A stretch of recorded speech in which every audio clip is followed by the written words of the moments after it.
You know, I may have just seen the greatest single piece of content that's ever been put out on YouTube.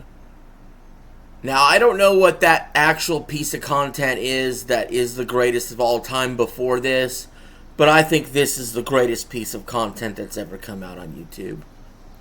What am I talking about? Well, Mike Klum just dropped the EDP445 documentary, and I went ahead and watched it. And if you guys have been long-time fans of this channel, you will know I made an EDP445 documentary a couple years ago called EDP445, The Mind Behind the Monster. Mike Klum's documentary that he's been filming the last 2 years and put out today is called The Sick Mind of EDP445. So, Mike Klum, you can thank me anytime you want for borrowing part of my title. But, anyway, all jokes aside, we're going to jump right into it.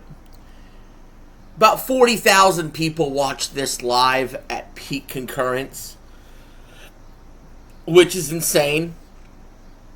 Almost no YouTube live stream ever gets that many people watching live in a premiere especially. But the entire internet was watching. And the top line takeaway from this documentary is EDP445 admitted to several crimes that he is still within the statute of limitations and can be prosecuted.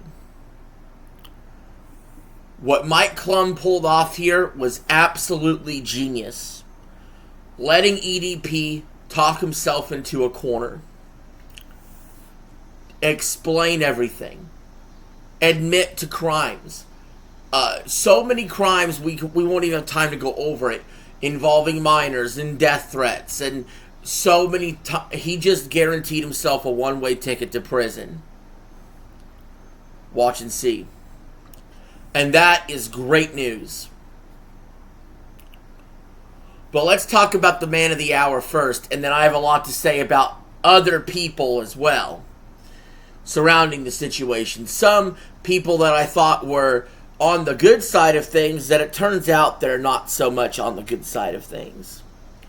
So first, let's talk about, we're not going to get into the nitty-gritty about who EDP was or his origin story or any of that BS, because I have all of that on my original documentary. It's in this Mike Klum documentary itself.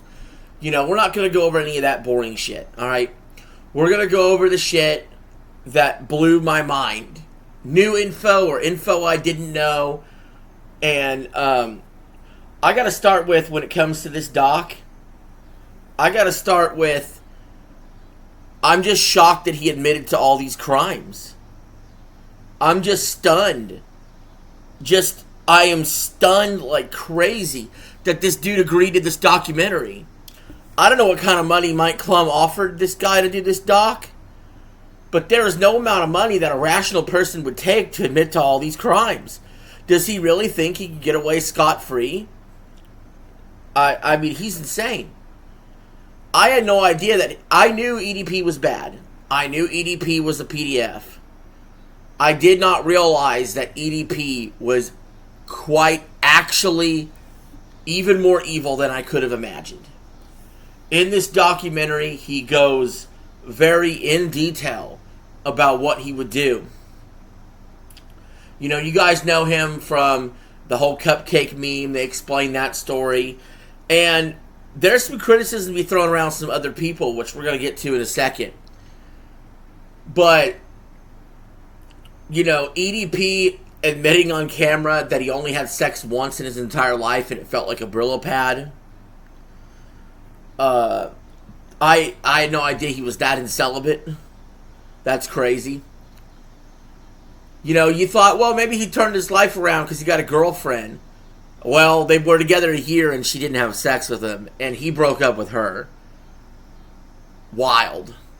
And then he gets an AI app And he uses this AI app to fulfill out fantasies with 16 and 17s on the app, which is insane that AI apps allow such a thing. I didn't think they would allow such a thing. And he says that's a good alternative to going out. EDP is also supposedly banned from all social media platforms, yet they showed him several times on the Facebook dating website. You know, he's working 20 hours a week. He talked about buying a pocket pussy and bringing it to his job. He described a story where he was in the female bathroom to jerk off after taking a magazine off the shelf, which is another crime to admit to on camera that no one knew about. And just all around, just a crazy situation. But really what stunned me more than anything EDP did, because honestly, you could tell me this guy is the most evil man on the planet, and I would have probably agreed with it. I'm shocked by the amount of heat that other people are going to get from this documentary, the fallout from this. Number one, Gideon is going to get a lot of shit, as he should. He got shit recently for what he did when he got arrested, but Gideon, who's supposed to be a predator catcher, encouraging a real 15-year-old girl to continue having conversations with EDP in order to catch him? No, that is not how we do things. You have a decoy that is over 18. You do not act. I had no idea Gideon had an entire Discord full of underage people, and one of them was messaging EDP. Her name was Kayla, and Kayla would take pictures of herself and Photoshop it with, let's say, some spicy images and send it to EDP. EDP would send her spicy images back. And this girl had to talk to EDP for years on the encouragement of Gideon. Now, Gideon denies this claim, but he was in coordination with her and never demanded she shut down the sting. This is a girl that was actually underage. We cannot do that. Predator catchers in general, we all have to come together and realize we cannot use actual minors to catch predators. We must use decoys if you're going to do it. You have to. Like Gideon, he's done. He's cooked. He should be off the internet for that alone. That to me is a super cancelable offense. You're actually putting a minor in harm's way if you do stuff like that. Alex Rosen's going to get some heat. Alex Rosen botched the investigation. He messaged first. He had the decoy message first. You need them to message you first, or else it's considered setting it up. It's a trap. It's just how the law is. It made it unprosecutable. Okay? For when they set him up with the cupcake incident and the 13-year-old. Alright, so he's got smoke on him for that. Skeeter Jean, the YouTube's biggest predator catcher, is also going to receive some smoke. He was teaming up with Gideon, and they botched an investigation. And Chris Hansen, who Skeeter Jean emulates by being Skeeter Hansen in his videos, calls out Skeeter Jean. He calls him out saying it's all about clicks and views and it wasn't about actually getting the crimes prosecuted correctly. Skeeter Jean fires back by saying, well, Chris Hansen made a lot of money on To Catch a Predator also. So a lot of beef going on there. A lot of issues with that. In fact, I'm not surprised to see Skeeter Jean put out a video around the same time that this documentary dropped, almost has a counter-programming measure. I mean, he knows he doesn't look the greatest after this doc. Him and Alex Rosen makes him look like amateurs. It makes Gideon look like a criminal. And it makes EDP look like Satan himself. Now, that being said, EDP in this doc, he has one real-life friend who just says, I don't care what anybody says, he's not a PDF. I'll defend him until the end of time. While wearing a a cross on his shirt. What are we doing? Why do you stay with this dude that clearly is sick in the mind? Why do you stay with him as a friend? It's absurd. Okay. What else happened? Well, there's a whole list of people that EDP shit on in this documentary. First, he shit on Moist Critical, who done nothing to him. He shit on Mudahar, who done nothing to him. He shit on Keemstar. He shit all over a bunch of other like big YouTubers and streamers, XQC, Destiny, and you know, it was almost like he went back to his days of making content and thought it was funny. And again, it would be, but the source itself, you are the lowest of the low. You're the lowest of the locals. You understand what I'm saying? And then EDP talked about a whole host of people he likes, which should, honestly, if you run in conservative circles, make you sick. He loves Donald Trump. And I mean, that doesn't make, I mean, I'm saying what happened in the doc. He loves Donald Trump and Pearl Davis and Andrew Tate and Fresh and Fit. And you're like, oh man, how did you get so off whack? So off track? You know what I mean? This is an Eagles fan. They showed scenes of him watching the Eagles beat the Chiefs in the Super Bowl. He said it was the happiest day of his life. He's got to do dialysis 4 hours, 2 days a week, or he's going to die. He's not following his diet. People don't know how he's not already dead. He did threaten multiple times to kill people, assault people, show up at their house. You know, he talked about when Alex Rosen first stopped him, that he wished he had brought his Glock. So yeah, there was a whole bunch of stuff in this documentary that was certifiably insane. In fact, some of the most insane stuff came when this happened, which is you find out EDP hangs out with kids all the time. He had a kid sit with him at one point during this documentary.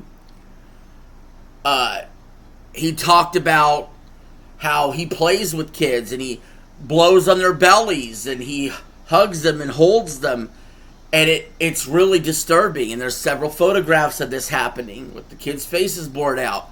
And I had no idea. You would assume it'd be some sort of watch list or some sort of no contact list. Nevada's failed to prosecute up to this point. The sheriff's office was contacted by Mike Klum. No comment. The district attorney was contacted by Mike Klum. No comment. They've completely let this PDF run free and in the open. Hopefully now, after this doc, the FBI will be involved. That is all we can hope. But everything I just said is it's tip of the iceberg and just so like on top of what's on my mind versus this entire doc. You must watch the entire doc, soak it all in, and it truly was a piece of cinema. This should have played in movie theaters. You know what I mean? Like, this was really good. This made the Boogie doc look like an amateur hour doc. This doc's going to get over 10 million views. Easy. This is going to be one of the most popular pieces of content on YouTube this year. Like, people are going to be chomping at the bit wanting Mike Klum to make more of these documentaries. Mike Klum shot this in a way, it was so genius. I don't know who he's going to cover next.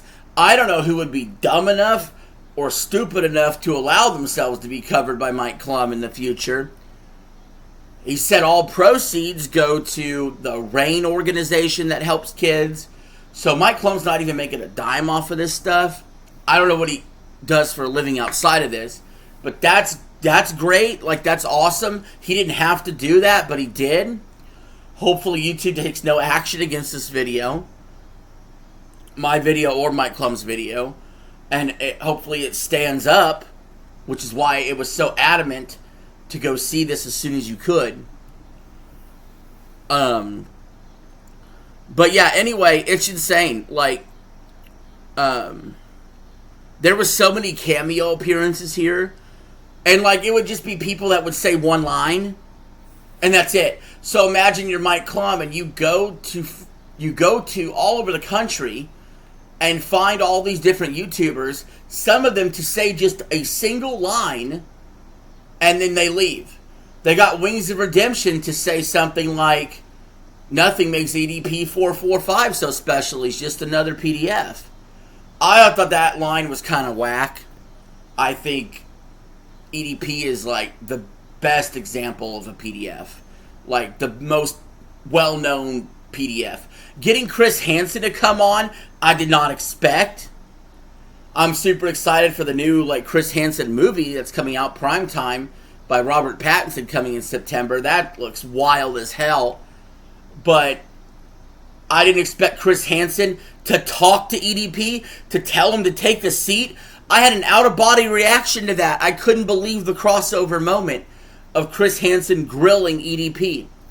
And again, I brought this up earlier. Chris Hansen criticized Alex Rosen, criticized Gideon, criticized Skeeter Jean for how they do things. But yet Chris Hansen also is making money. $5 a month on whatever website he's a part of. So, it's like the pot calling the kettle black. Now, Chris Hansen is more successful at getting Arrest fully completed, of course. But he had the backing of NBC. You know what I mean? But anyway, enough with the infighting here and there. This dude kept sending Mike Klum pictures of his own feces. He kept, there was so many, like the recreated scenes where they had the paid actor that looked like EDP did such a good job of visually showing us what EDP was saying with his words. And it made it, like, it made it weird. It made it crazy looking. And it made it, like, almost a little unhinged, right? Like, this documentary's unhinged to some degree. Like, it's going to be mainstream to some degree, but it's also, like, unhinged and niche for certain audiences. You know, the interviews with Keemstar, the interviews with Moist Critical, Boogie had a line in there. They got a clip of Dark Side Phil talking. He really brought everybody you could think of into this documentary. Caleb Hammer even quickly talked about EDP's finances for like a sentence. You know what I mean? But EDP talked about people he liked. You know, he also liked Joe Rogan. He also liked Pearl Davis. You know, I don't think this is an indictment on any of those people. You can be a piece of shit and like the right people. You know what I mean? But it's just trying to understand the mind of EDP445 will break your mind. If you go back and watch my documentary 2 years ago, just the surface level stuff that I knew about and reported on broke my mind 2 years ago. And I'm sitting here today not just broken-minded from what else we found out about EDP, but everybody, even the so-called good guys that fought against EDP, I feel mind-broken by just how fucked up everything actually is in the YouTube world. You gotta see this documentary. Highly, highly suggested. Anyway, that's it from me for now. This is RJ signing out. Have a good one.